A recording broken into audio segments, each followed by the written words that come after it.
दन्त्य केही देशहरू पनि आफ्नो भविष्य खोज्दै थिए, चीन, भियतनाम र दक्षिण कोरिया। तपाईलाई सुन्दा दन्त्य कथा जस्तो लाग्न सक्छ, तर त्यो त्यस्तो समय थियो जब नेपालले दक्षिण कोरियालाई खाद्यान्न सहयोग गर्ने हैसियत राख्दथ्यो।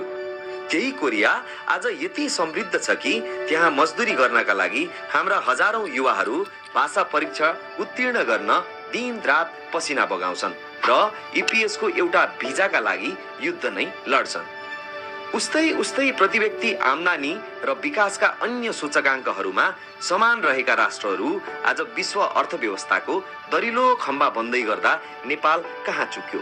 चीनले आफ्नो प्रति व्यक्ति आम्दानीलाई 50 गुणाले बढाउँदा भियतनाम म्यानुफ्याक्चरिङ हब बन्दै गर्दा र दक्षिण कोरियाले संसारलाई सामसुङ र हुन्डाई दिँदै गर्दा हामी रेमिटान्सले अर्थव्यवस्था धानी दिनुपर्ने स्थितिमा कसरी पुग्यौं? पासपोर्टमा भिजा लाग्नु कसरी हाम्रा छोराछोरीको जीवनको सबैभन्दा ठूलो उपलब्धि बन्न पुग्यो? इतिहास नै साक्षी छ।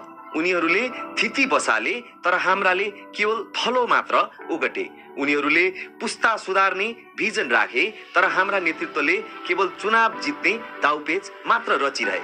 आज म यहाँ तथ्याङ्कको एउटा निर्मम ऐना लिएर उभिएको छु। यदि नेपालले दक्षिण कोरिया वा भियतनामको जस्तो औसत आर्थिक रफ्तार मात्र समातेको भए आज हाम्रो प्रति व्यक्ति आम्दानी 6000 देखि 7000 डलर पुगिसक्ने थियो।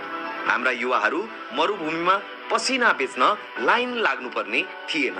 बरु संसारका सृजनशील दिमागहरू अवसरको खोजीमा काठमाडौँ